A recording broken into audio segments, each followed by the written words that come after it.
and currently serving as the conservation representative for 18 Garden Club of America clubs in Northern New England. We're presenting this program today with Michael Grice of Green Needham. Michael, do you want to say a few words? Thank you, Christy. I am the chair of the Green Needham Collaborative. For 15 years, we have been running programs and projects to help make Needham a more sustainable community. And what we have done over the years, from solar at the RTS to solarized programs, to home energy savings, to food waste, to recycling, has been to try to reach people where they are, recognizing we face some really significant challenges and opportunities. We've always believed that by engaging people, that's something they care about, we can bring them into this larger conversation and move things forward. And I'm very, very excited by what I see as our nation and the world coming to an inflection point. We've moved beyond just believing that this is about a risk and bad things to risks and opportunities, the opportunities of a net zero economy and a transition for our economy. So we think there are wonderful opportunities here, and the opportunity really is about reaching people and communicating to different people in different ways. And that's what the folks here at Sea Change do so well. So we're thrilled to be here. I wanted to add a couple of technical housekeeping issues, having doing a lot of work with Zoom. Because of the larger audience today, we are in a meeting, not a webinar, which would be the usual format. So please use the chat function to ask questions. I'm going to return after the presentation, and we'll work through the questions, and we'll try to get to as many of them as we can. So we look forward to this, and I'll turn it back to Christy to introduce our speakers. I first wanted just to say quickly that there are a couple of programs coming up on the Needham Library. Tomorrow night, Bob Began is speaking on Race to the South Pole at 7 p.m. And on the 21st, also at 2, the second of the MacGyver programs will be presented. You can go to the Needham Public Library or the Aspen Valley calendars and sign up for those as you want. I have to say, I'm also very excited about our program today. I've heard Sea Change Conversations program twice, and I've thoroughly enjoyed each and every one.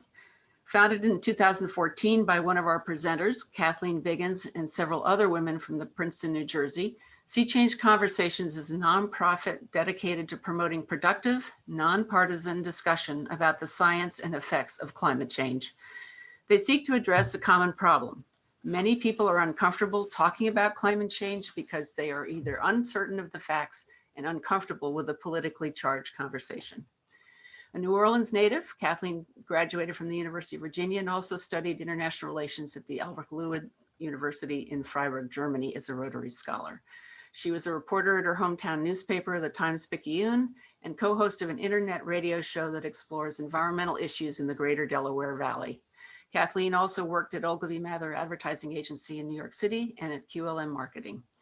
Dallas Hetherington, who's presenting the program with Kathleen, retired a few years ago from a 31 career that began in several chemical specialty companies, but ultimately he focused on innovation, including the leadership qualities, processes, and training needed for innovation projects impacting hundreds of people around the world. He first encountered Sea Change in 2017 when his wife invited him to a meeting where Kathleen was presenting Climate Change 101. And when she asked for volunteers to help their mission, he immediately raised his hand. Now, 16 years later, CCC has been given over, I believe, 10,000 times all over the country to enthusiastic audiences. And I couldn't be more pleased to introduce Kathleen and Dallas. Take it away. Wow. Christy, thank you very much for a terrific, really terrific introduction. I'm going to share my screen and we're going to get started.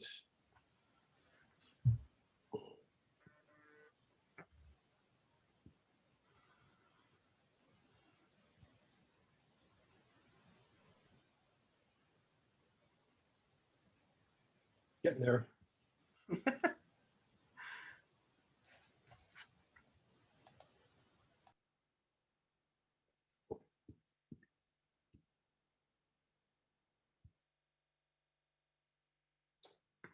All right, at this point, you should see us live. And I guess, Christy, are you still there? You could just confirm everybody can see that, or at least you can. We can see it. Great, thank you. So I think that we've covered a little bit about sea change conversation. I'd just like to underscore that one of the reasons I really think this is a terrific organization is that we're nonpartisan and fully volunteer staffed. As Christy mentioned, we've given this presentation in 30 states now to over 10,000 people over the last few years. We do have a lot to cover. This will take about an hour, and as I think we've already covered, we'll be holding questions till the end, and you'll be entering those in the chat forum. Now, whenever we walk into a room or enter a Zoom forum to talk about climate change, we recognize that we're not alone with our audiences. In fact, it really feels like we have 3 800-pound gorillas with us, and they have to be addressed up front. The first is the fact that everyone knows that climate change has always been changing. The climate has always been changing due to natural causes. But this time, it's different. Scientists say that after a remarkable period of stability for the last 10,000 years, when our civilization developed and flourished, humans, through our activity, are triggering a period of instability. And we're doing this at a time when there are 7.7 billion people on this planet, with close to 10 billion being projected by mid-century. And we just can't pick up our lean-tos and follow the water and food resources as they react to a changing climate. The second 800-pound gorilla in the room with us is the fact that fossil fuels have been great friends to us. They really have. They've given us a vibrant economy and remarkably high quality of life. But scientists say if we continue to use them in the same way that we have in the past, they will actually do the opposite, decrease our GDP and hurt our quality of life for ourselves and especially for our kids and our grandkids. The third 800-pound gorilla in the room is that this is a tough topic to talk about. Perhaps it's been banned from your Thanksgiving tables, but it hasn't always been that way. George W. Bush proposed a cap and trade approach to address climate change in his first year in office. And there were multiple bipartisan bills introduced into Congress every single year of his term. And in 2007, Republican congressional leader Newt Gingrich did a commercial with Nancy Pelosi on this topic, supporting cap and trade approach to address climate change. And in 2008, it was on both parties' presidential platforms. Different ways of addressing it, but agreeing that it needed to be addressed. So what happened? Well, scientists who were active during that period tell us that when the former Vice President Al Gore won the Nobel Peace Prize for his movie on climate change, An Inconvenient Truth, it was a watershed moment. Suddenly something that had begrudging support across party lines became labeled as a liberal issue. And we had a new litmus test of what makes us a good liberal or a good conservative. And the news media didn't help. On the far left, some claimed you must be anti-car, anti-cow, and even anti-capitalist. And on the far right, it became covered as a culture war issue instead of a scientific one.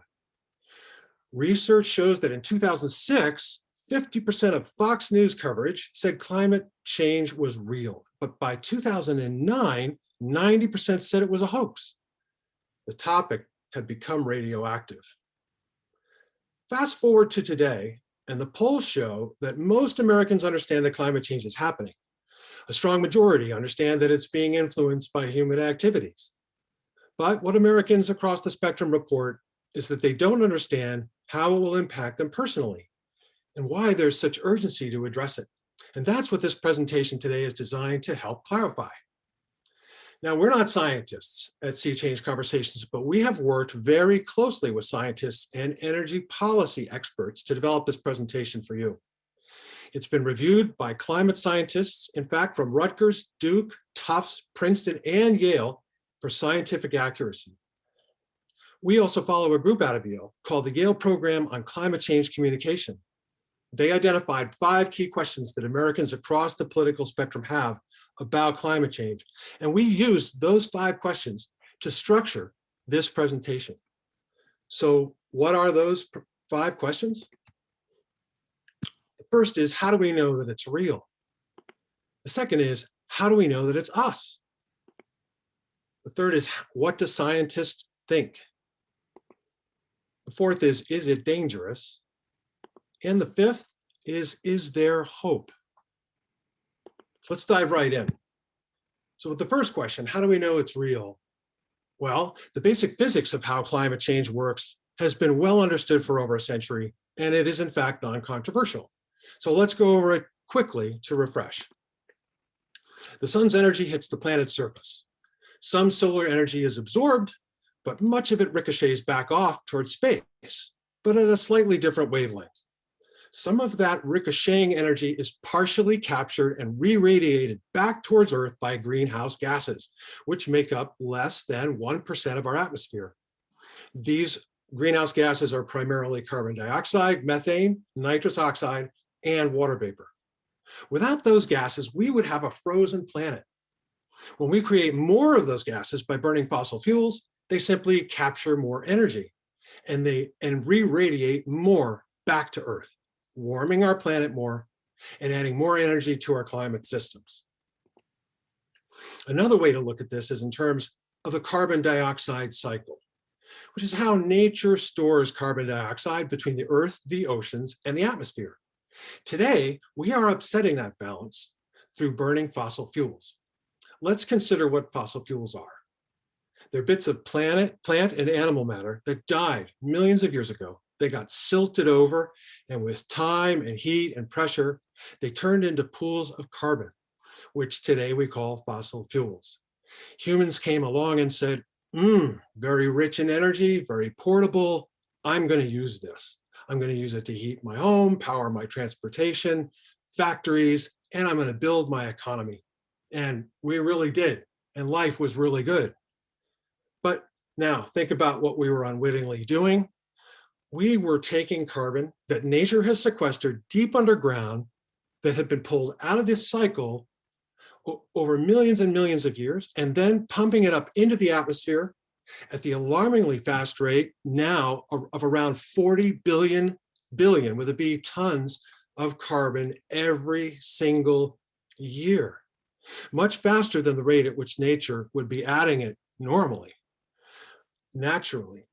And so we've been upsetting the balance. And at the same time we're pumping the carbon into the atmosphere, we're cutting down trees, developing our wetlands, damaging our soils, adding even more carbon into the atmosphere, making it harder for nature to reabsorb carbon. In the US, greenhouse gases are largely from transportation and electricity generation. You can see other sources here. So those are the main sources. And so all of that taken together is the science very quickly behind how greenhouse gases work. But how do we know how much is actually happening today? Well, scientists are measuring it every day around the world at over 10,000 sites, from the top of the atmosphere to the depths of the ocean. And on top of that data, they even overlay a lot more data from satellites. And 5 agencies, including NASA, NOAA in our country, analyze this data. And they have all come back with the same conclusion, which is that our temperature has gone up 1.1 degrees Celsius or 2 degrees Fahrenheit from pre-industrial times to today. Now that doesn't sound like a big change, but as we're going to see later in the presentation, a small change in average temperature drastically changes how we experience living on the Earth. So please don't be fooled by the small numbers.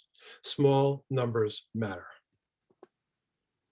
And scientists aren't just measuring it, they're also observing it, and we can too. Let's take a look at climate change in action with our own eyes.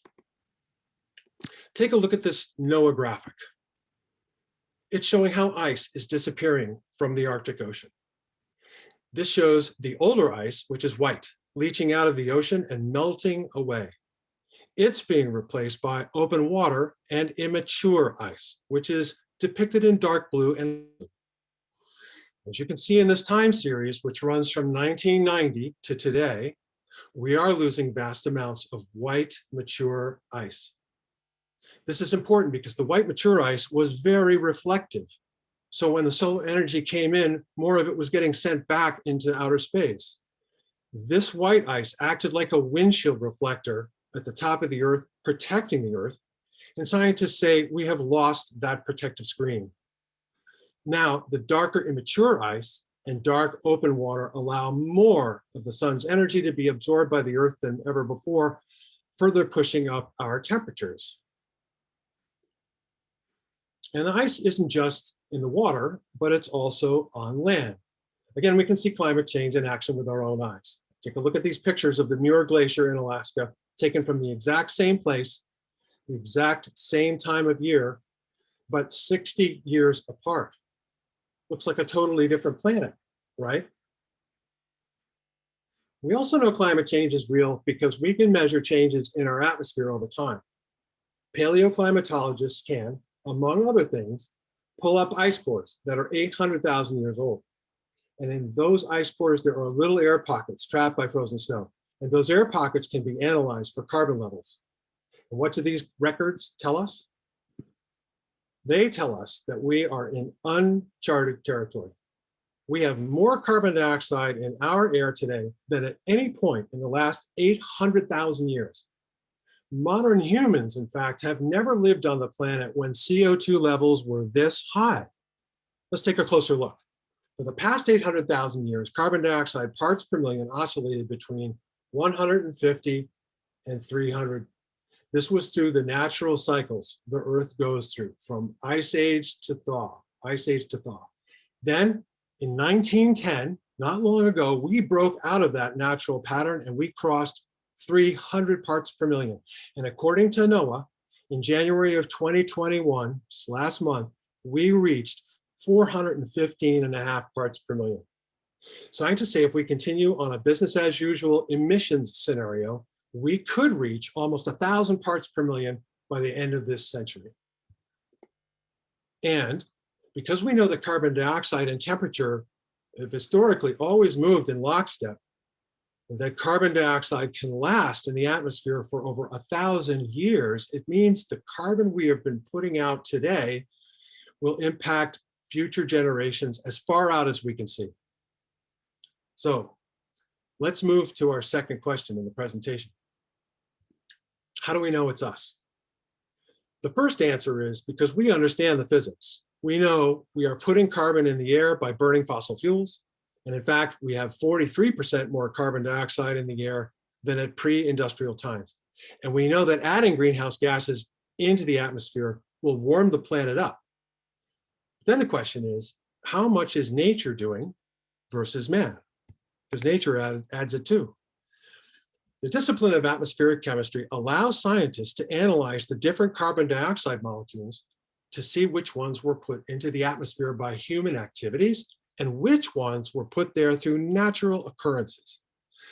Molecules produced by burning fossil fuels have a different atomic fingerprint, which can be measured, so we can see it there. Another way we know that it's us is that scientists cannot explain what they are observing today without factoring in our human influence. When they put into the climate models the many things that naturally occur to influence the climate, such as the Earth's orbit, its tilt, its wobble, solar activity, and reflectivity, and volcanic activity. They get this blue line on this chart, which shows that we would be in a very slight cooling period right now. But when you add in our activity on top of natural occurrences, you get this bright green line. And look at how closely it approximates the orange line, what has actually happened. So we can't explain what's going on without factoring in our influence. And given that we would be in a slight cooling period, this suggests that 100% of the warming is due to human activity. Okay, let's move to question number 3. What do scientists think? This is a really important question because only 20% of Americans understand how strong the consensus really is. It turns out that it's very strong. It's as strong as the consensus that cigarette smoking leads to increased incidence of lung cancer. Something all of us in this, well, on this call would probably accept. So what is the consensus? We know a lot of numbers get thrown around, so we look to a source that we trusted, NASA. Their website says 97% or more of climate scientists say climate change is happening and that humans are influencing it. Science is an adversarial field, of course. You just don't normally get this type of consensus in science. And it is a global consensus. The National Academies of Science in 80 different nations say the same thing. And if you don't believe the individual scientists over the 80 National Academies of Sciences, take a look at the website of whatever scientific association you think is credible. We did this for these diverse groups on this slide, and it was unanimous. They all say climate change is happening, it's human influenced, and it poses risks ahead for us. And if you don't believe the scientific community overall, take a look at what ExxonMobil, Shell, and other fossil fuel companies are saying. Exxon says the risk of climate change is real. Shell says we recognize the significance of climate change. And they say a key role for Shell is to find ways to provide much more energy with less carbon dioxide. And even the Oil and Gas Climate Initiative, which was founded by the CEOs of the top oil companies, says it endorses the Paris climate goals. And it agrees there is urgency to address climate change. So if the CEOs of ExxonMobil, Chevron, BP, Saudi Aramco, and Shell agree that this is happening and poses an urgent threat, we believe it makes it much harder to minimize the risk. Now, in a moment, I'm going to turn you over to my colleague, Kathleen Biggins. But before I do that, I'd like to ask you this question. I'd like you to think about how you evaluate risk in your life.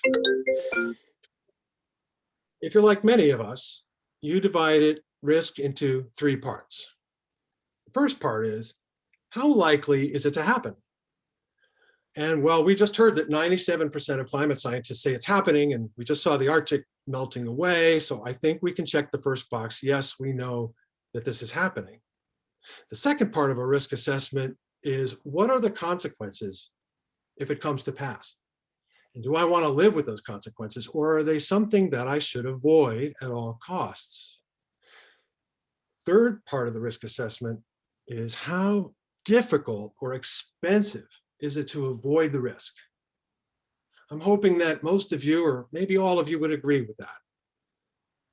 And I hope then that we could then jump into the second part of that risk assessment, which is what the consequences could be. And are we comfortable living with the consequences if they indeed come to pass? And this brings us to Kathleen and question number 4. We're going to take just a second to switch out here.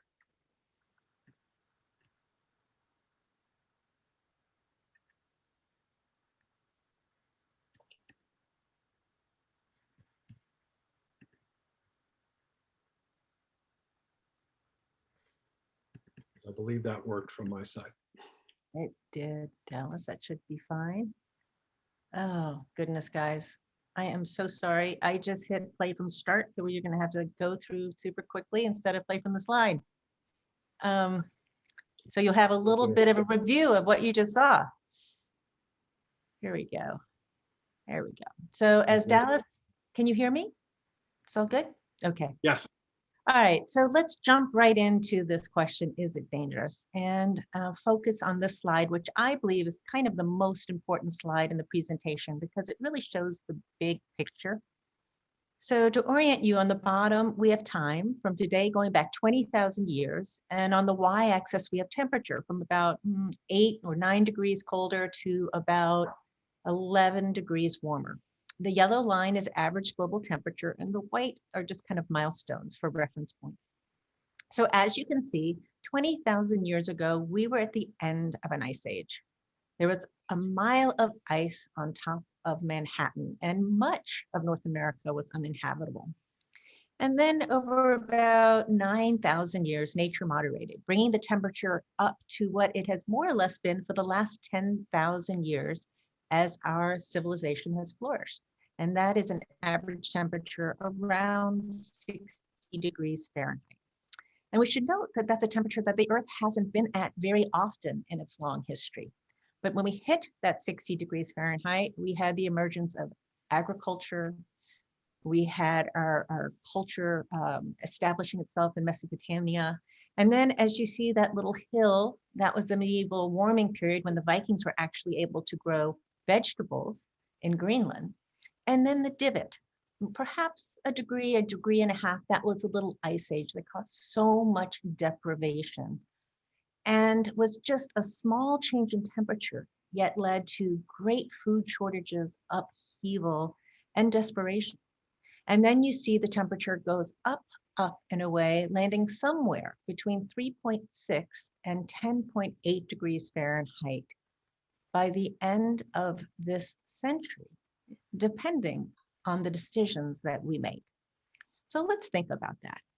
Nature had 9,000 years to moderate, to literally go from about 8 degrees colder up to the current temperature. And in that time, it marched trees from Mexico to Montana and established all sorts of biodiversity and natural systems that have supported us for the last 10,000 years.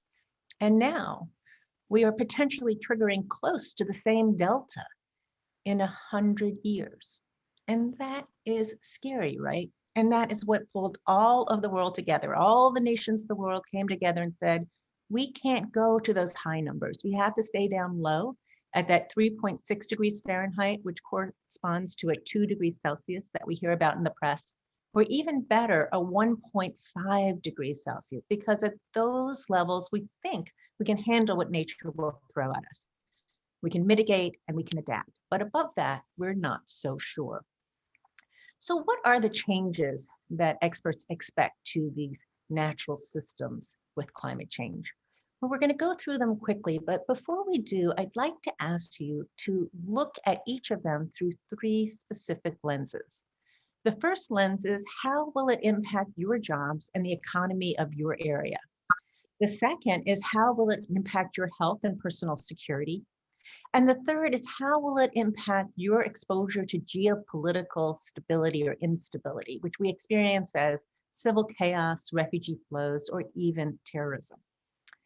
The reason I'm asking you to look through those specific 3 lenses is because those are the 3 things that Americans say are most important to them when they go to vote. And we think that climate change negatively and profoundly impacts all 3. So let's see if you agree. So I'm going to show you first temperature. This is a graphic from NASA, which shows how our average global temperature has changed from pre-industrial times to today. When it is blue, it is colder than average, white average, yellow warmer, red hotter.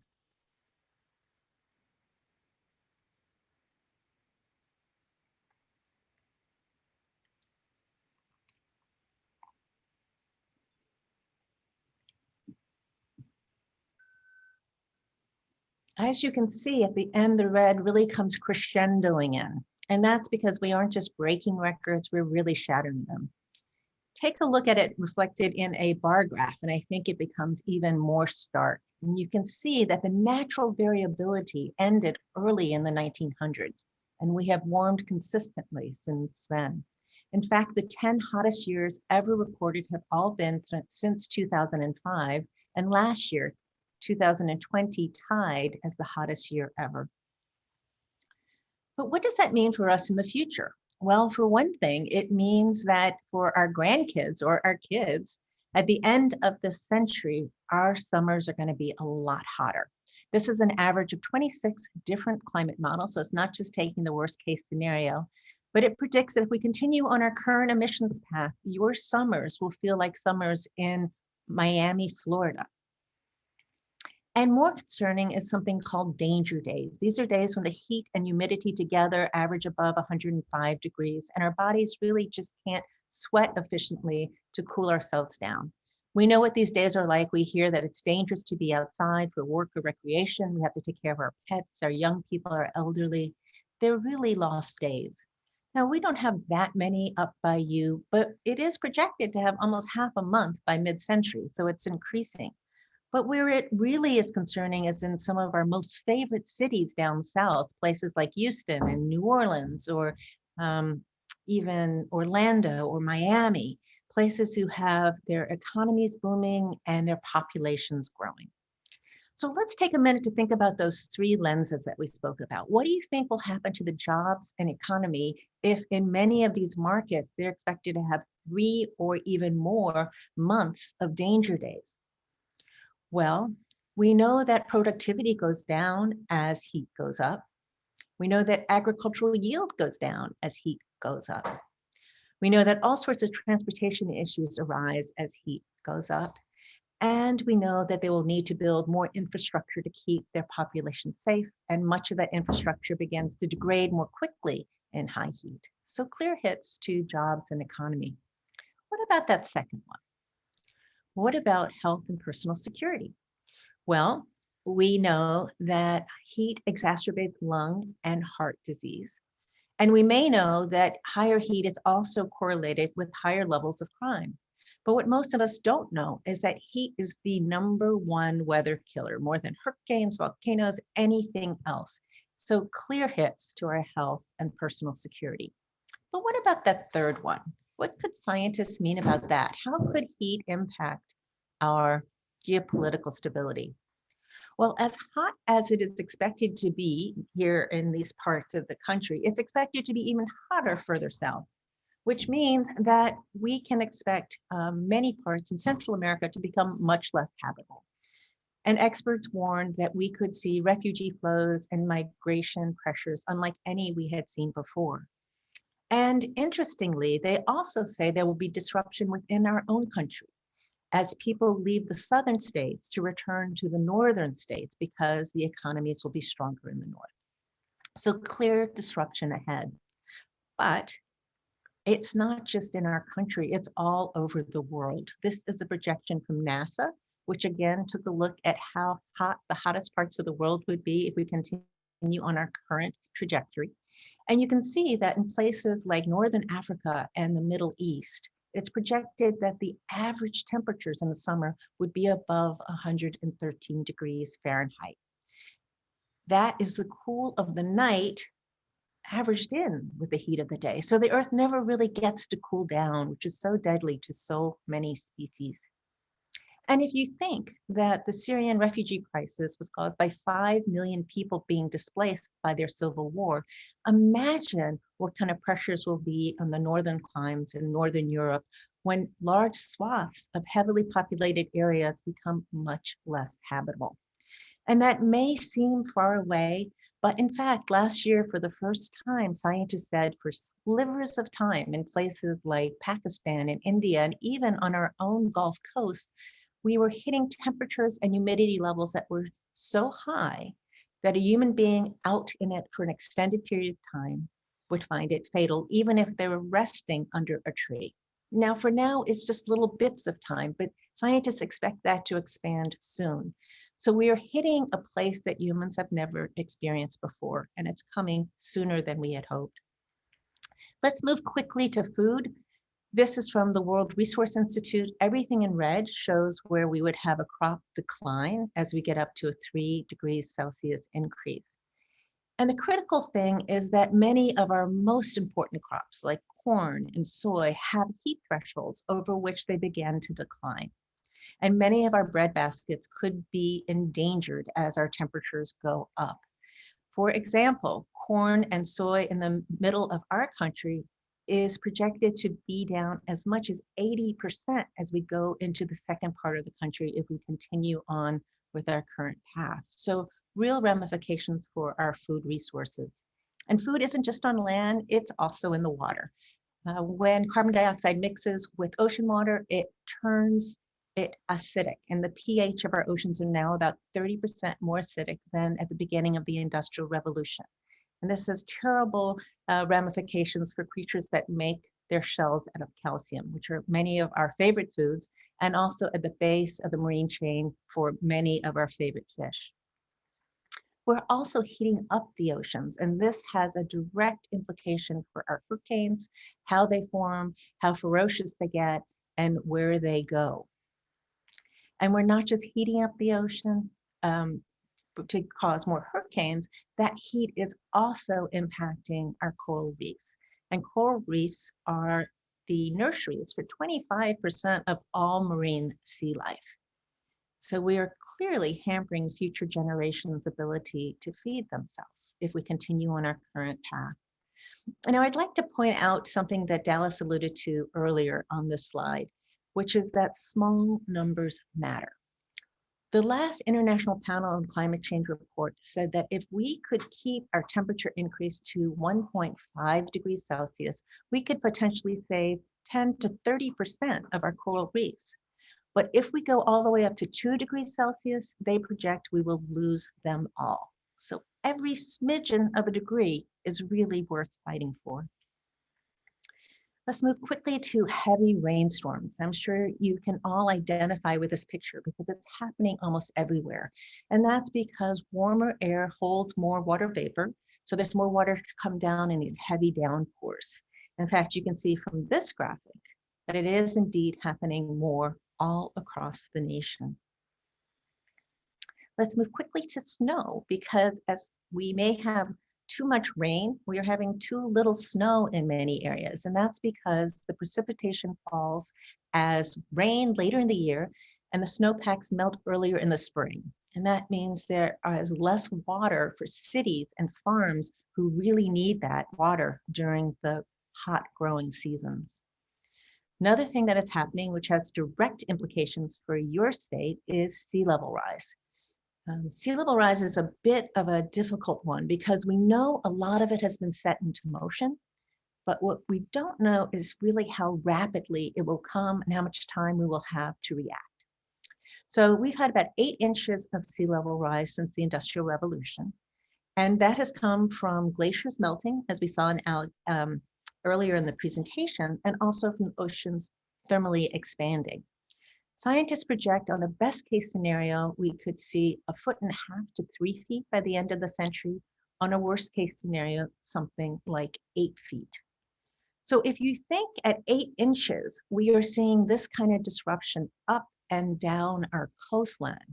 Imagine what we would be seeing at 1.5 to 3, or God forbid, even higher at 6 to 8. And it has real ramifications for our economy. This is from Zillow, and they took a look at what kind of property losses we would experience at a 6-foot sea level rise. And you can see that Massachusetts has quite a lot of exposure with over $51 billion worth of property.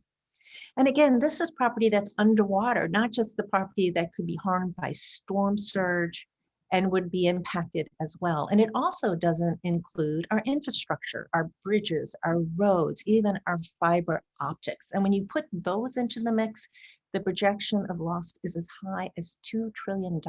So we are definitely going to face some hard decisions from sea level rise.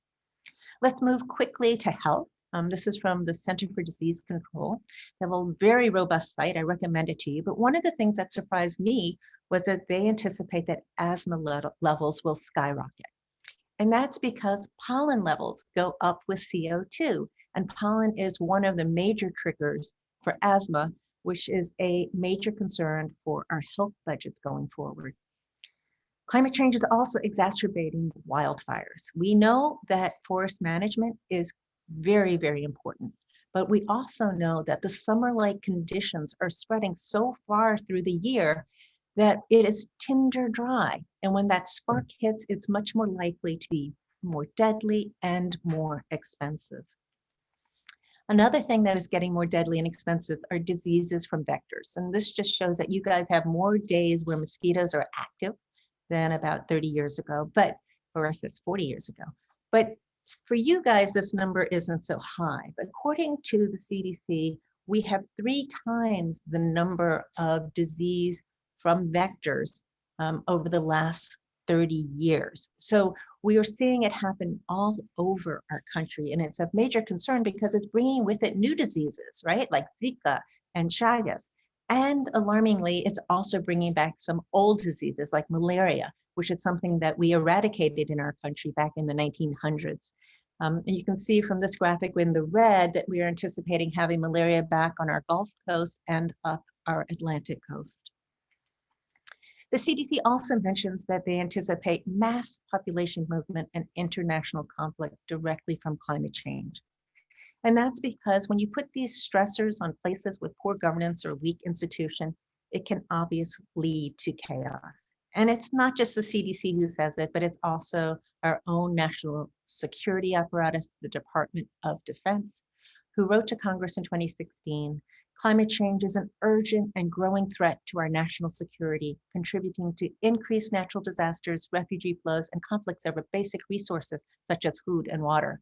These impacts are already occurring, and the scope, scale, and intensity of these impacts are projected to increase over time. And the insurance company is saying the same thing. They are taking a look at how our natural catastrophes are growing. This is directly from Munich Re. And again, what they're saying is that climate change kind of loads the dice and stacks the deck, makes more of these occurrences more likely to happen and more deadly and expensive when they do. And this has a direct ramification for our economy. This is from the BlackRock Institute, taking a look at how our GDP will be impacted by climate change as we go into the second half of the century. The only thing that are the small bits of green are the only areas that show GDP increase as we go forward. Everything else is stagnant or declining. And we also need to look at the beautiful world around us and understand that it is changing too. We are losing biodiversity everywhere. I am sure many of you are birders, and if so, you have learned that the Audubon Society recently came out and said that 2/3 of all North American birds are threatened by climate change. 2/3. And I know you guys have a plethora of these beautiful trees up by you, but we have them in New Jersey too, and we'd like to keep them. And scientists say that they are moving north because they need that cold to flourish, and that my grandkids, when I get them, when they grow up, won't be able to enjoy this beautiful fall splendor the way we do if we continue forward. So I'd like to take a minute to think about what I shared with you, right? I mean, I shared with you things that are projected and things from resources like NASA and NOAA that we normally look to keep us safe. Does that mean that they're 100% right? Of course not. They're just projections. But the question isn't whether they're 100% right. The question is whether they are credible. Because anywhere else in our lives, when the consequences were this significant, this dire, we would avoid any credible risk. So let's think about this. I'm sure all of you have fire insurance, right? Is it because your house is going to burn down and you're 100% sure of that? No, it's because the risk is so great that you need to take action to avoid that from coming to pass. You buy smart appliances, you shut your fire doors, you buy insurance, all of those things. Scientists say the risk of climate change negatively impacting each of us on this call is much greater than the chance of our house burning down, but we aren't according climate change its due respect. Now, I know that there are pundits who still say, hey, don't get alarmed. These models are over-reporting the risk. Don't get sucked in there. But what we don't hear from those pundits is the other side of the equation, which are the scientists who say, actually, the studies and models may be underreporting the risk because they don't include black swan events. What are those things that are less likely to happen but could be truly catastrophic if they do? Like what? Like the melting of the Arctic permafrost. We all know that when organisms died up in the Arctic, they often froze before they fully decayed. Well, now the Arctic is warming faster than any other part of the globe, and those organisms are beginning to decay en masse, putting up lots of methane and carbon dioxide. And the fear is if it becomes too much, we could have a feedback loop that humans could never control. So on one side, we have those who say, hey, don't worry, be happy. On the other, we have some who say, hey, drink heavily, the Titanic may be going down. And then in the vast majority of scientists are right in the middle who say, whoa, this is a significant risk, but there are smart things we can do right now to lower that risk. And we are kind of asked to make a bet, right? who do we choose to listen to? And that bet isn't just for us, but it's for everyone else on the planet. And it's not just for our generation, but it's also for our kids and their grandkids and future generations we can't even envision.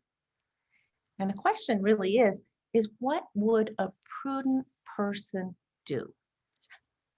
What would a prudent person decide to do when facing this risk? So I hope I haven't depressed you too much, but I'm going to move quickly into the hope section because we at Sea Change resoundingly believe there is hope. And the reason that we believe there is hope is for 6 reasons. First, the economic equation around this issue has changed. It's been turned on its head. The second is other countries are stepping forward to lead. The third is that financial institutions and corporations are demanding action.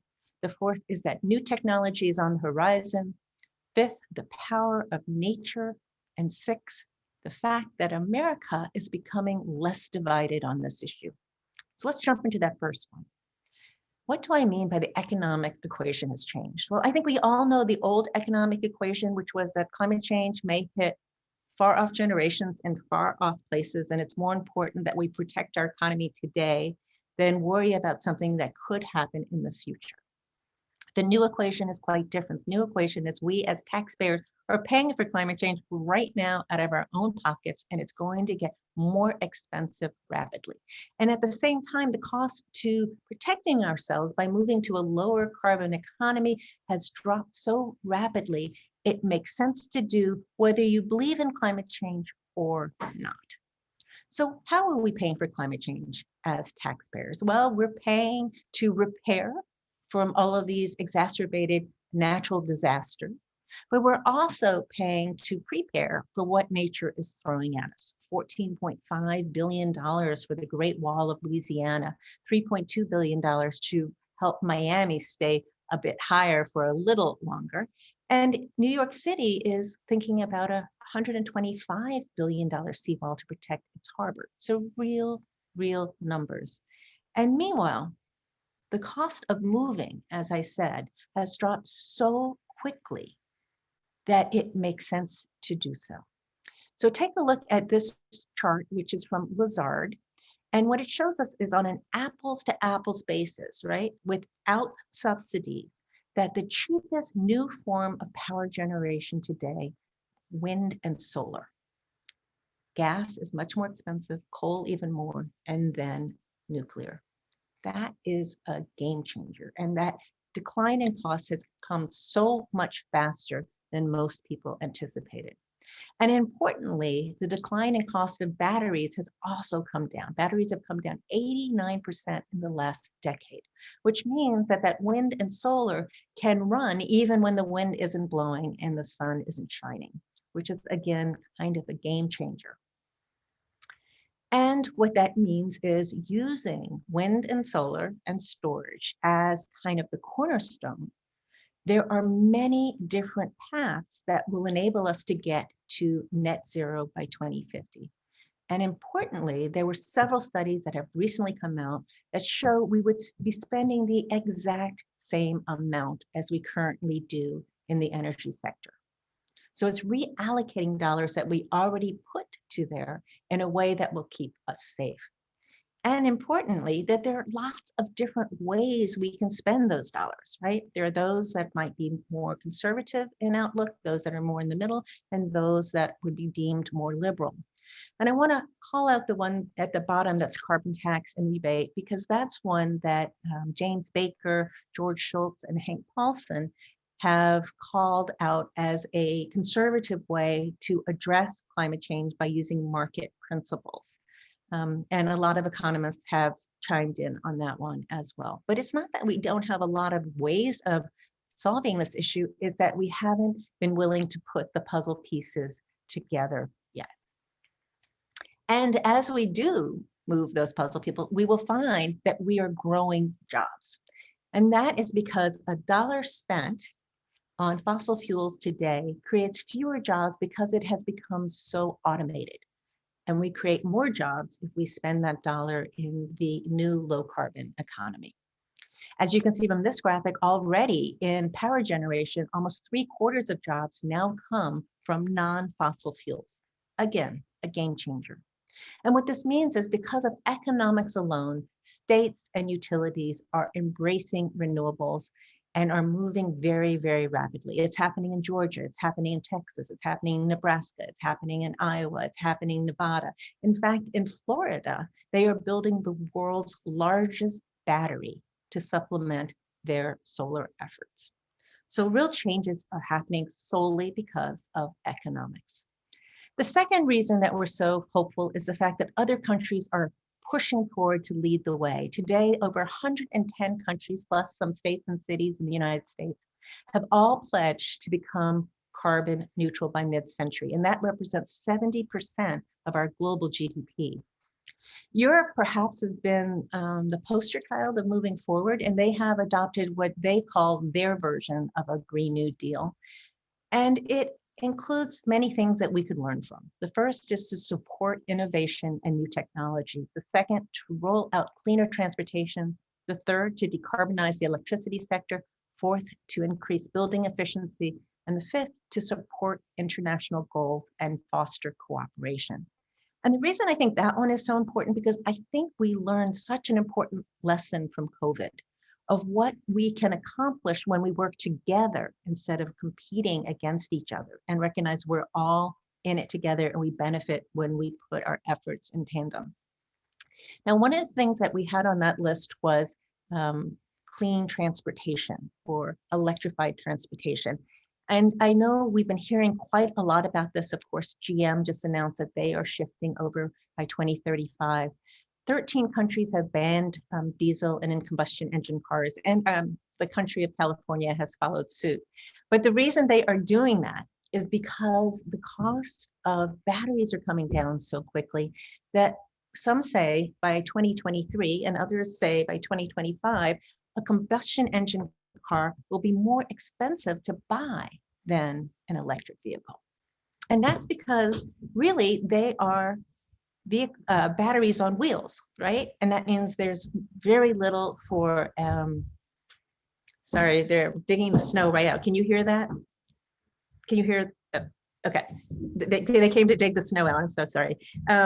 So what that means is that because they're so much cheaper to maintain, they're also last much longer. On economics alone, EV vehicles will make a lot of sense. And on top of that, they're faster to respond, they're quieter, and they don't pollute our cities and streets. So it's a win-win, and it's important that we continue to support that. Other countries are taking the lead. I know China has always been one of those countries that people talk about because it has such terrible air pollution. In fact, they are the biggest emitter in the world right now with about 28% of all global emissions. But at the same time, they are also vying to be the singular dominant player in the low carbon economy. And they have pledged, before we have pledged, to go carbon neutral by 2060. And in doing so, they encourage South Korea and Japan to do the same. And when I say that they are racing for dominance, they are. What we see here is they are outspending us in this new low carbon economy by almost 2 to 1. They have 76% of the patents in this area. They are also educating their young people to be successful in this area. And so if we don't catch up, we are in danger of being left behind. India too is stepping up, and they have a real challenge, but Modi has said that this is one of the biggest threats to civilization and is pushing hard to create reductions by 2030. And in fact, right now, they are headed for 40% reduction, way ahead of their pledge. And this is critical because if developing countries can indeed embrace this new technology, it means they can leapfrog over the old dirty energy, just like they leapfrogged over poles and wires in telecommunications. And if we can help them do that, we all win. And you can see from this graphic, they are already outspending developed countries now. So we've talked about the economic equation, we've talked about other countries stepping up, but financial institutions are also stepping up. Groups like the US Chamber of Commerce and the Federal Reserve have come out loudly saying that climate change is a direct challenge to our economic system and demanding policy. In addition, the investment community is stepping up. BlackRock, which is the #1 investment company, and Larry Fink have kind of been at the forefront of this. In fact, calling climate change a defining factor in companies' long-term prospects and saying that it demands a fundamental reshaping of businesses. And just last month, Larry Fink said BlackRock will begin to pressure corporations to make the moves necessary to protect us against climate change. And companies are moving. All of these companies are moving. And not only are they driving down emissions themselves, they are beginning to demand policy at the federal level, something that had not happened until the end of last year. So the other reason we're so excited is that there's a lot of new technology on the horizon. Let's quickly look at what we've been able to do with efficiency. This graphic shows a bit of the history of lighting, culminating in an LED lighting. And we all know that LED lightings were met with a lot of skepticism. Well, today, the Department of Energy says that we will almost save $1 trillion by 2035 simply by using LED lighting. It's a win-win. And in fact, incandescent lighting now only makes up about 6% of the entire market.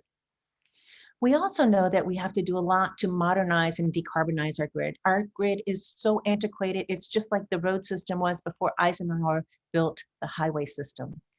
It is also quite susceptible to natural disasters and susceptible to hacking. We've got to improve it, and we can improve it in ways that will enable us to put a lot more green energy on and decarbonize our grid. And we can also improve it in ways that will make it nimble so that it can work with us. So that if we have a battery, perhaps on our wall or perhaps in our own electric vehicle, the utility could borrow 1% of our energy at a time when they had peaking demand instead of putting on a fossil fuel plant. And once we clean up our grid, we've got to electrify everything, not just our cars, but our trucks and our garbage trucks and even some of our short distance airlines. And we have to electrify our appliances in our homes. But we have to continue to use carbon resources for a while until we can totally swing over. And as we do so, we have to find safe ways. That means we have to be able to capture that carbon and sequester it. This is a plant up in Iceland that does just that, pumps it down under rock, and it turns back into rock. This is a negative emissions plant in Switzerland that literally sucks the carbon out of the air and sells it to a nearby Coca-Cola plant to put fizz in sodas. And there are other things we can do with this carbon capture from the air. We can create useful products. We can create things like synthetic fuels. We can create things like fish food. And perhaps the most inventive of all is a group that has decided they can make vodka from CO2 emissions in the air. Another thing that we can do is look at nuclear. There are lots of new types of nuclear now that are safer and put out much less waste, more nimble. They turn off on the laws of physics and don't need human intervention. China and Russia are moving ahead aggressively in this area. The United States has been a little more reticent, but our own Department of Defense is pushing ahead as well because they feel this is a safer way to power many of their far-off bases. And we also need to keep looking at fusion. It was always just out of reach, but because of AI and lasers, many believe in the next 20 years, we could have a very safe and clean form of energy that could be used really across all of our sectors. And in the interim, the other darling of innovation is something called green hydrogen, where we can make hydrogen from water, and we can use it for long distance flights and shipping and other applications. And while we're being invented, why not? This is a little solar road in France that actually helps power a nearby village. And remember, I told you that China likes to be the #1. And so they actually out-innovated all of us. And they put little electrodes in their solar road so that electric cars can self-charge as they drive over. The fifth reason we said we had hope is because Nature is so powerful, and she has a way of healing and regenerating if we work with her instead of against her. We know that we could absorb almost 30% of the excess carbon in the air if we use regenerative agricultural practices and protect our natural spaces. And in addition, we have hope because Americans are becoming much less divided on this issue. If you ask Americans if they believe climate change is happening, 72% say yes. If you ask them if they support regulating CO2 as a pollutant, 75% say yes. And if you ask them if we should be supporting renewable energy, 86% say yes. And importantly, both parties are coming to the table. Republicans have started to bring solutions as well. In fact, the Republican leader, Kevin McCarthy, came forward earlier last year and said Republicans have to have a solution. And they are doing it in part because young Republicans care deeply about this issue. In fact, the new youngest Republican in Congress recently said, I believe as a Republican, you can love guns, you can love God, and you can hate greenhouse gases. And so the Republican Party is beginning to wrestle with that and realizing that they too can add solutions. But we are running out of time. As you can see from this graphic, our current path is leading us up to that 3.2 or 5.4 degrees Celsius, which correlates to about 6 to 10 degrees Fahrenheit. Now, to be fair, because coal plants are closing, I think scientists are saying that they anticipate right now we're more on a path between 4.7 and 7.4, but still significant levels, because if you remember, at 7 degrees colder, we were in an ice age. So what do we think it could be like if we are at 7 degrees hot? And we don't want to find out. So what we need to do is begin right away to cut our carbon usage. And to do that, we need to come together. So what can we ask of ourselves and our communities and our leaders? Well, we can ask that we all care, that we recognize that this is a huge problem and it's not going to go away. And that when we look at the face of our grandkids or a new young neighbor in a stroller, we are looking at the face of people who will be on this earth when she is playing by very different rules. And they are going to grow up and they're going to look us in the eye and they're going to ask us, what did you do to stop this? The second thing we have to recognize is that we are all in this together. Our actions either protect or harm others, and their actions either protect or harm us. We sink together or we swim together on this issue. We also have to embrace the new. We need to look forward. There's an old adage that's tossed around a lot, which is that we didn't leave the Stone Age because we ran out of stones, but because we found something better. We have better technologies right now, and we need to morph and support and move to them as quickly as we can. We have to recognize that taking action will improve our lives too. It's not just about protecting the future, because the same actions of cutting down our use of carbon will lessen our air pollution, our water pollution, and our illnesses from them. I think we all saw the crystalline skies during the COVID crisis, when all of a sudden we could see the skyscrapers in Mumbai or in New York or in Los Angeles.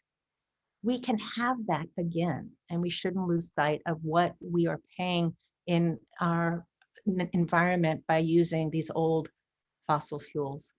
Remember to influence your policy leaders, raise your voice again on both sides of the aisle, and educate yourself. Don't just listen to the pundits who are paid to engage and enrage, but actually look to sober-minded writers, whether it is the Financial Times or the Economist or even the Wall Street Journal, or whether it's the investment banks, because they are outlining both the risks and the opportunities ahead. And take personal action. What's the first thing you can do? Talk to your friends. Talking is the number one thing that scientists say we can do to help others move on this issue. Plant trees and restore the wild spaces so that we protect nature. Get an energy audit for your home. Look to buy renewable energy through your public utility. Use less plastic. They are very greenhouse gas intensive. eat leftovers and consider a more plant-based diet, and influence companies because they are driving the change, whether you are an employee, an employer, customer, or a shareholder. Look to buy that electric car or that hybrid car for the next car you buy. And don't forget to support not-for-profits. There are those that are active on the far across the political spectrum, but they are doing such critical work in this area. So in closing, I'd like to say we are the first generation to understand the risk of climate change. We are the first generation to begin to feel the brunt of it on our shoulders. And we are the first generation to understand the danger of leaving such a dystopian and damaged world for our kids and grandkids. And we are the first generation to have the tools to do something about it. And the question for us all on this call, and really all on this planet, is what will we choose to do? Thank you, and I really look forward to your questions, as I know Dallas does too. So before we move on, I have a favor to ask. If you have a cell phone nearby in your pocket or your pocketbook, and you have a minute, please put your cell phone up and use this icon, and it will link you to a survey so we can get your feedback and we can learn on how we can improve this presentation. So we would really appreciate that. And the other thing I would say is we have a robust amount of information that we send out on a monthly basis, from blogs and interviews and newsletters. And if you are interested in receiving this, please go to www.seachangeconversations.org and sign in, and we'd be happy to add you to our mailing list. Kathleen, thank you. Did you want to mention chapters at this point? Oh, thank you, Dallas. Thank you, Dallas.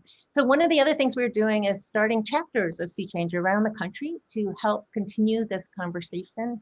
And of course, if anyone is interested in reaching out, please do that through this same address as well.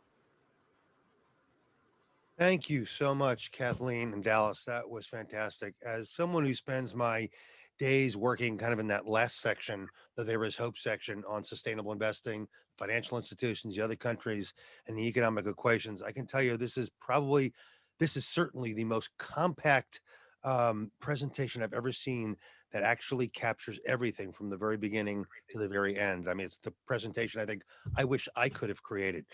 So this has been absolutely fantastic, and thank you for covering that groundwork, not just the problem, but the solutions. So I'm going to encourage folks to excuse me, to put additional questions in. I have a couple. Someone has asked if you could put the QR code up again. So why don't you do that while I start with some of the questions.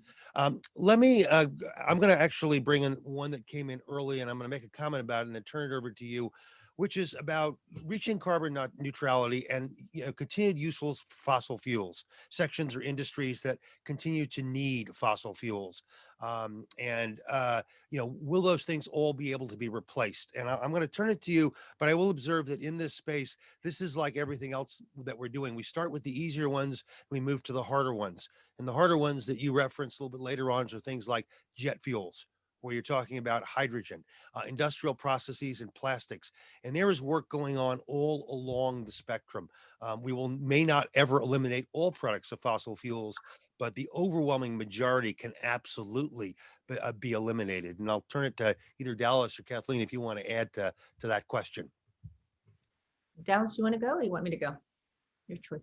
So I just want to make sure I understand the question. The question was pertaining to some of the more difficult areas to make renewable. Is that generally the gist? But I think there was also the second part of the question, and you mentioned you came out of the chemical industry, was talking about the processes and products that use fossil fuels that, some will still need to use them.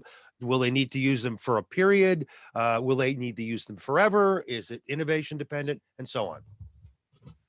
Okay.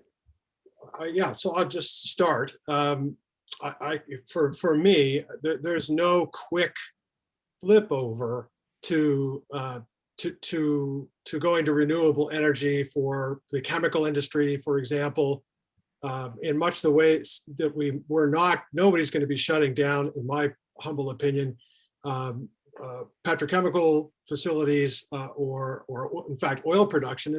All these things are going to be here for many more years. And in the case of chemicals, my old home base, we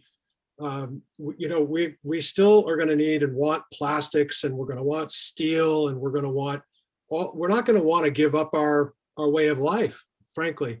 But I think there's a lot of hope that in the next 20 years, so we're talking about 20 or 30 years to go to carbon neutral.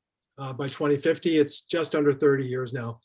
It seems to me that it can be done with a combination of wind and solar and yes, this exciting area that Kathleen mentioned of green hydrogen for starters. And maybe I'll let Kathleen take a swing.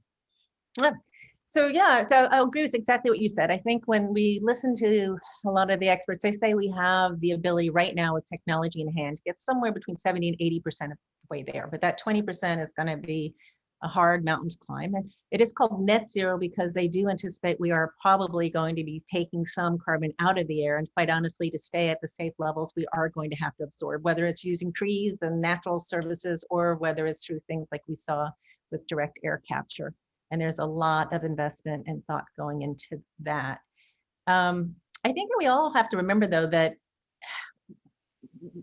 batteries really weren't a big player until about 3 or 4 years ago. They started to, things can happen quickly, and what we really need to do is invest in the new technology and have which we haven't really done, right? We haven't been focused on making sure that we get the next 20%. But I see a lot of movement in Congress. I see a lot of movement in what they're funding over in the Energy Department, and I am really hopeful. Thanks. And what I'll add to that, to the point, Dallas, that you made, if you think about those harder to do areas, the first one most people think of is aviation, where you think of hydrogen, which is potentially a lighter fuel. Then you think of the industrial processes that require a lot of heat and a lot of energy, steel, aluminum, and so on. Those can very much be moved to things like hydrogen powered, okay, where the heat and the high temperatures that you need are not generated by fossil fuels, and you come up with some technology improvements that allow you to reduce the needs. The last area, and that's where where I think where you come from to somebody, is the chemical industry, where the actual hydrocarbon ends up in the product, like plastics. And some of that will be perhaps gotten rid of when you have things that are different products, or they're produced from a different way, say produced directly from plants. But that's probably the area that I would say would be very last. And those are, that's where it's the stock, and that's not nearly as much. That's only a small part of the total use of the hydrocarbons. Dallas, maybe you want to add to that. Well, I really just would agree with everything you said. I would add to the industries that you mentioned. The cement industry is one of the biggest single emitters, as I understand it. I heard a funny description of these difficult to convert industries. Somebody recently on television referred to them as the double black diamond. It's a ski reference for the most difficult slopes. But I think it can be done. I would mention it's kind of an interesting double-edged sword, the plastic thing, because of course plastics, if you're an environmentalist, they're taking a lot of heat right now. My understanding, of course, is that if you could make plastics with, I'm going out on a limb here, so check me on this, Kathleen and Michael, but they become a carbon sink. So if you could make them with green energy, then you're actually pulling carbon out of the air to create them. And those things don't biodegrade quickly, unfortunately. But on the other side, that's kind of good for trying to get rid of carbon. I'm not a proponent of that, but just per se, I just find it an interesting trade-off. Right. I mean, just when you guys were talking about that, I was thinking there's so much in the future that we could do from pulling it. If we could pull it from the air instead of the ground, it's a win, right? And Right. that's the hope. So let's hope that we can get there. So let me move on to the technology question. And you talked about some of the technologies that are further out, but there are a lot. In fact, many of the reports that you were talking about that talk how do we get there make very clear that we actually have the technology we need to get there in many, many ways. Some of the technology needs to be scaled, but there are many ways to get to that net zero without assuming, magically that all of these technologies that we haven't figured out yet come to pass in the next 20 years. Would you care to comment on that a little bit about where we are with technology? Because there's exciting new ones, but there's a lot that's there today. What, you want me to go, Dallas? So let me jump in, then Dallas, you can add on. So yes, so as I think I mentioned, that the cornerstone of all of the net zero tends to be wind and solar and storage. And then there's a question of whether we use the nuclear, which again, the new nuclear is much more nimble, and are those who feel that it has a really important place to go. There are also others that, at least in the net zero from the Princeton plan, which was kind of the basis for the National Academies plan, was also looking at where you had more of other resources to use them. So it was geographically set up so that each region could see the best way to move. So what I am hearing is, again, batteries are the biggest thing coming. And that if for the first time ever, the battery costs dropped to $100 per kilowatt hour over in China. And that's kind of a magical Rubicon where everybody said we had to get there before they could truly roll out across the economy in a wide way. There are new batteries coming, solid state batteries that don't use the same kinds of, don't have the same sorts of issues that some of the lithium batteries do have. So I would say storage that way, but other types of storage also are coming, whether it is pumped hydrogen or whether it is other innovative ways of even using things like coal plant energy going from high down to low and capturing that. So there's just a lot of innovation happening over in the storage area, which I think is fascinating. I think that the direct air capture, a lot of people have raised their concerns about it, but to me, it is an area that is getting a lot of play amongst the current oil majors, and they have the actual budgets and they have the technical know-how that if they indeed pivot, we could see some real progress there. I think, as I said, green hydrogen is coming. I know that many people still are skeptical, but it is just such a win-win. It can be used in natural gas pipelines to blend down natural gas. So that could happen right away. In Germany, there's a town that's done it and blended it down by, I would say, a third. There's certain issues about how tight the pipes are and the molecules of the gas, but that also is something that could happen right away. One of the things that I was just going to throw out too is this electrification of heat pumps in some of our building, especially in warmer climes, maybe not up by you, but it needs to happen in a really fast way. And they are very, very effective. And one of the things I don't think people realize is that there's a lot of indoor pollution from using natural gas.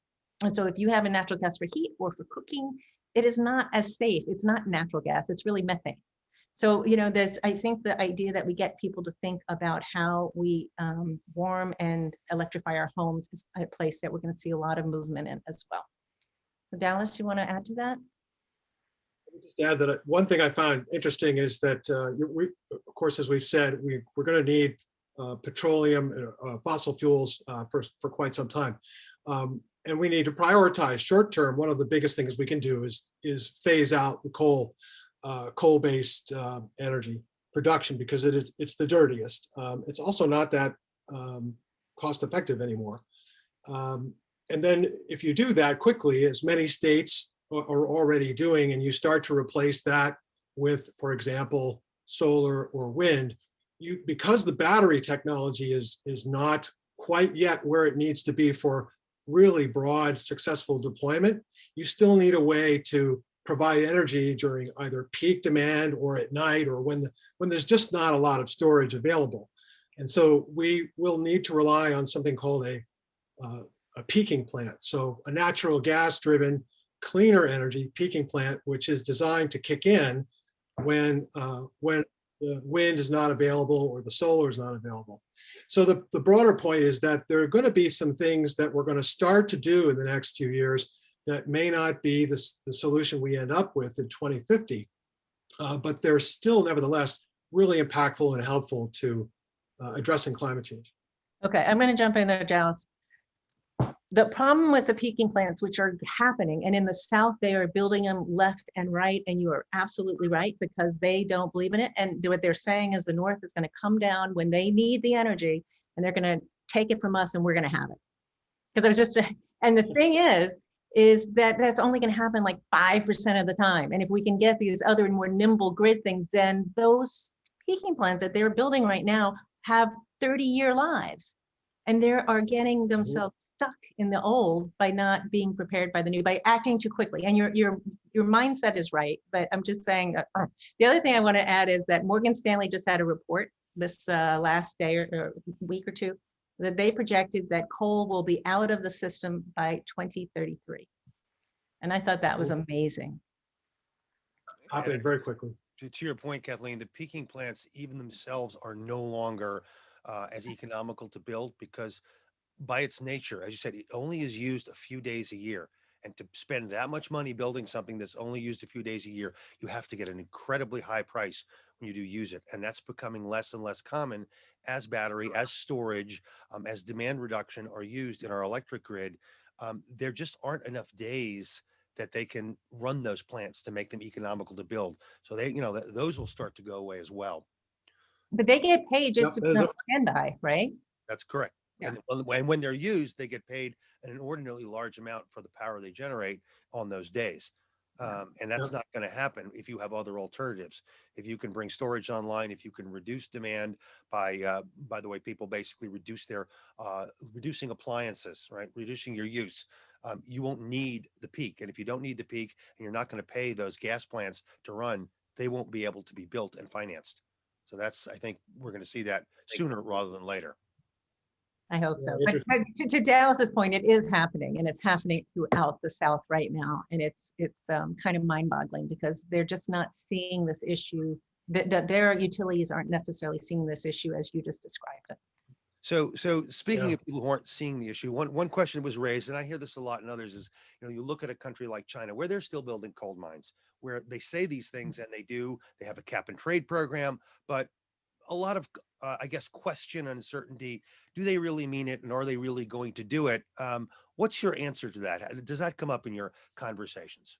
A lot. And Dallas, I'm gonna jump in and then you can follow, since we're tag teaming. The thing that really resonated with me is when I talked to some scientists who said, Kathleen, the two countries that have the most exposure to climate change are China and India. They have more to lose than the United States by far. And if you think about the fact that their population centers and most of their food production tend to be on the deltas, and those are already being compromised by saltwater intrusion and sea level rise, they have a lot of skin in this game. The other thing I would say is that the air pollution has been a source to delegitimize the government within their own population's mind, right? And so they have to act to mitigate that. And the best way to do that is to stop burning coal. So there's a lot of talk about coal being used as an economic development driver, but that a lot of those plants will not be used. But the numbers will tell. The initial plan that came out looked promising. Again, it seems to me, though, if they see that they will be harmed worse than anybody, there's more reason for them to move than any other country, to be honest. So I have hope. But Dallas, do you want to add? I think you hit it out of the ballpark. I was thinking the same thing. That's it. It's the coastlines and the pollution, which is such an impact on health. We're going to save a lot of money in this country on with health benefits as well. But China, if you've been over there and seen Beijing or any of the other really large cities, it's very clear that pollution is really awful. We probably have time for one or two more questions. So let me go with the two, because I think a lot of the questions are about concerns people have. And one would be on EVs and range anxiety. And, are EVs really ready, or are they going to be able to be used as broadly as, you've argued that they really need to be used to address our challenges? What do you hear on that, and how do you speak to that? Well, Dallas, I don't know if you, I'll jump in because I have an electric car, in case you couldn't tell. Bye, so do I.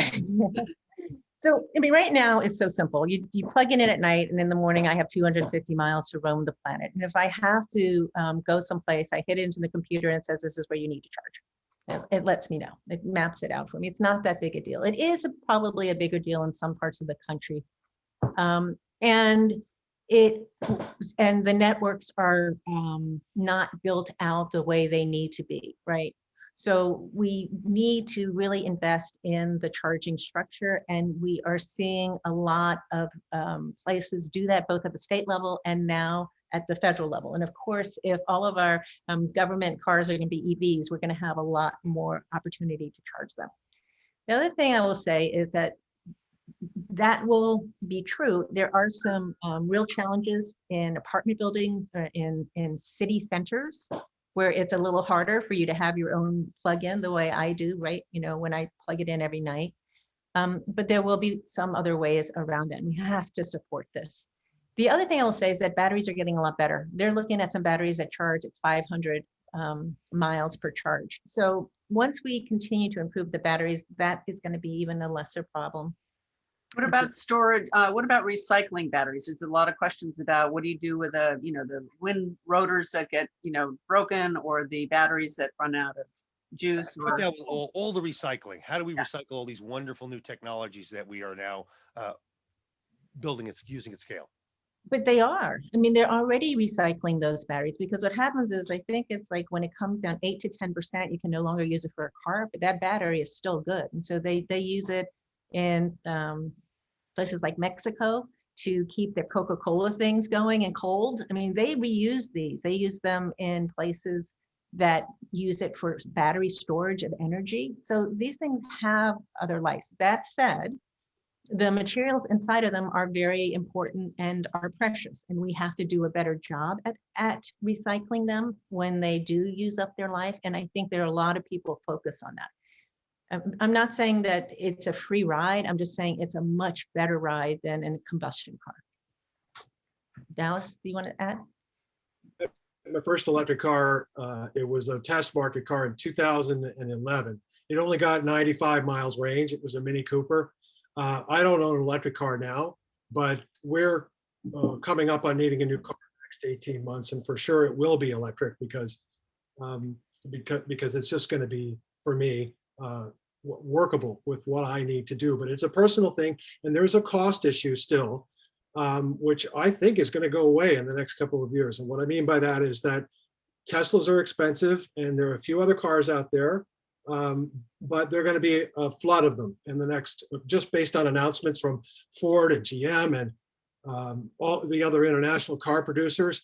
They all believe that this is the way the marketplace is going to go. And we're going to see by 2025, 50 or 100 new models, electric models, generally speaking, based on what I've read. So it's going to change quickly. And then the costs are going to come down because the competition is going to get fierce. I'm just prognosticating. I could be wrong, but it looks to me like that's how the market's developing. Terrific. That's a great place to end as we come to Christy, let me turn it to you to close us out.